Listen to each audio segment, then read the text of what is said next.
Kalau saja aku tahu di umur 13 tahun bahwa sejarah itu bukan cuma soal menghafal tanggal dan nama, tapi juga penuh dengan kisah menegangkan dan kejutan, pasti aku bakal lebih semangat belajar.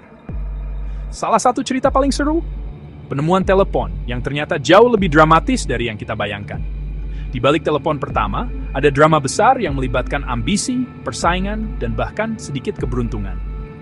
Alexander Graham Bell, yang namanya sekarang kita kenal di buku pelajaran, dulunya hanyalah seorang penemu muda yang penuh rasa ingin tahu dan semangat eksperimen. Tahun 1876, Bell bukan cuma iseng di laboratorium kecilnya. Dia benar-benar berpacu dengan waktu. Setiap hari, ia dan asistennya, Thomas Watson, bekerja tanpa lelah, mencoba mengubah ide gila menjadi kenyataan. Mereka tahu, siapapun yang berhasil lebih dulu akan mengubah dunia selamanya. Tapi Bell bukan satu-satunya yang punya mimpi besar. Ada Elisha Gray, penemu lain yang juga ingin menciptakan telepon pertama. Persaingan mereka begitu ketat, bahkan mereka sampai berlomba-lomba mendaftarkan paten di hari yang sama.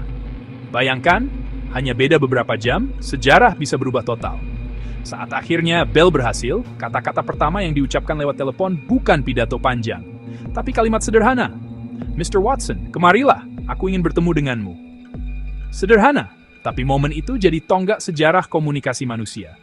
Penemuan Bell bukan cuma menghubungkan dua ruangan, tapi membuka jalan bagi dunia yang saling terhubung. Dari kabel-kabel pertama yang membentang di kota, hingga akhirnya suara bisa menyeberangi benua, semua berawal dari eksperimen sederhana di laboratorium kecil.